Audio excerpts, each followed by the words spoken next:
ketika menerima beberapa wakil Laskar Jihad, atau saya tidak tahu persis namanya Laskar Jihad, mungkin ada nama lainnya,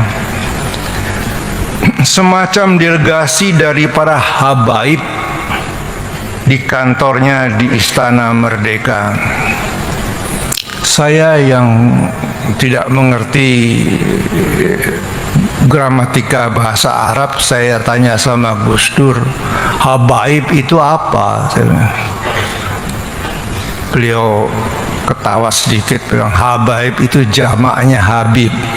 Apa benar apa enggak saya tidak tahu. Saat itu saya mendampingi beliau.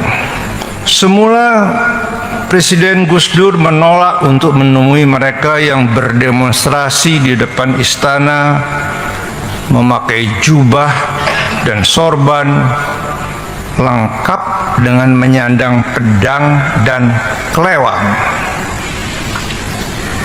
Karena mereka berkeras tidak mau bubar sebelum diterima presiden, atas bujukan beberapa pejabat, antara lain sekretaris militer dan sekretaris pengendalian pemerintahan, Gus Dur mau menerima, tapi dia membatasi hanya untuk 5 menit. Begitu permintaan Gus Dur. Setelah diterima, para habaib itu duduk di depan meja presiden. Mereka bergantian bicara. Lalu Gus Dur mengingatkan bahwa waktu yang diberikan hanya 5 menit dan itu sudah habis. Ketika masih ada yang memaksa untuk minta giliran berbicara lagi,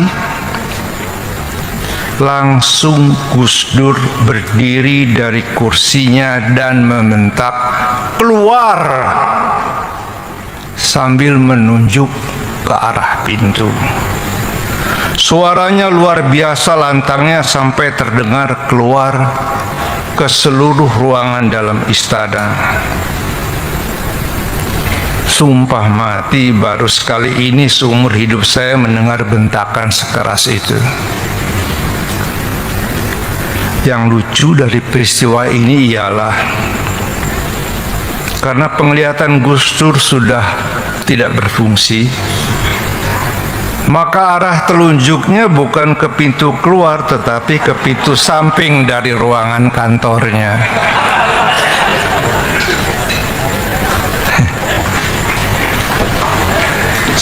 Saudara-saudara,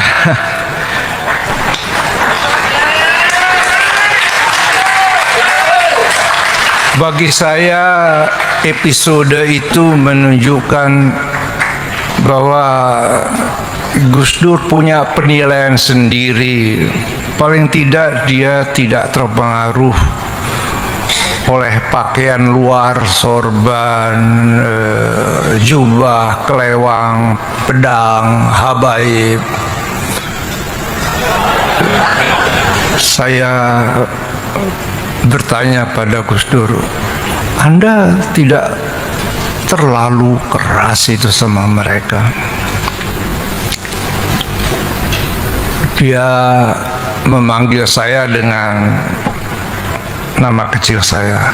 Enggak lah, orang-orang seperti itu cuma bisa mengerti bahasa yang seperti tadi. Jadi dia bilang, dia sebut nama etnis orang-orang seperti saya, tidak sebut kembali, hanya bisa mengerti seperti itu. Jadi dia mau mengatakan, dia mau gertak saya gertak lebih keras. Ya sudah, mau diapain? Kita sama orang tua itu kan ya bicaranya nggak bisa seperti anak-anak. Makanya saya bolak-balik bilang kepada pemerintah, tangkap itu Habib Rizik, selesai. Bolak-balik ya dia lagi ya. Nabi Muhammad mengatakan, man kafara akhahu musliman bahwa kafirun. Barang siapa mengkafirkan sesama saudaranya yang beragama Islam, dia sendiri yang kafir. orang boleh berbuat kekerasan hanya kalau diusir dari rumahnya. Kalau orang yang paling ikhlas kepada rakyat Indonesia itu Prabowo. Ikhlasnya seperti apa, Gus? Ya banyak lah yang dia bikin itu menunjukkan betapa dia ikhlas betul kepada rakyat Indonesia. Yang lain tidak ikhlas? Ya. Nasab alawi, para habib-habib yang betul Nabi itu saya teliti berdasarkan metodologi ilmu sejarah, metodologi ilmu nasab, dengan pendekatan studi teks, studi tekstualitas, dan studi intertekstualitas. Saya urutkan terlebih dahulu nama-nama orang yang mengaku, dalam hal ini Bahar bin Smith. Saya urutkan nama-namanya, kemudian saya bandingkan dengan Rizik Syihab, saya urutkan namanya sampai Nabi Muhammad, dari mana dia mengaku, kemudian saya potong-potong berdasarkan tahun-tahun. Kemudian saya ambil kitab-kitab yang berada di tahun itu yang telah dicatat oleh para ulama-ulama nasab. Dari mulai Nabi Muhammad saya teliti apa betul dia punya anak namanya Fatimah, terverifikasi. Kemudian Siti Fatimah mempunyai anak katanya Husain, terverifikasi. Husain mempunyai anak bernama Ali Zainal Abidin, terverifikasi, ada kitabnya. Kitabnya kitab masa lalu berdasarkan hadis-hadis yang sahih juga ada. Kemudian Ali Zainal Abidin mempunyai anak Muhammad Al-Baqir, terverifikasi. Muhammad Al-Baqir mempunyai anak bernama Ja'far As-Sadiq, terverifikasi. Ja'far As-Sadiq mempunyai anak bernama Ali Al-Uraidi, terverifikasi. Ada dalam kitab-kitab sejarah, kitab nasab, juga kitab-kitab hadis. Kemudian Ali Al-Uraidi mempunyai anak Muhammad An-Naqid, terverifikasi. Muhammad An-Naqid mempunyai anak Isa, terverifikasi. Isa mempunyai anak bernama Ahmad, terverifikasi. Dari Ahmad ini, betulkah dia punya anak namanya Ubaidillah? Tidak ada satu kitab pun yang menyebutkan Ahmad bin Isa punya anak namanya Ubaidillah. Baik dalam kitab nasab, baik dalam kitab sejarah, kitab hadis, dan kitab apapun, tidak pernah ada seorang Ahmad bin Isa yang wafat 345 Hijriah punya anak namanya Man Ubaid.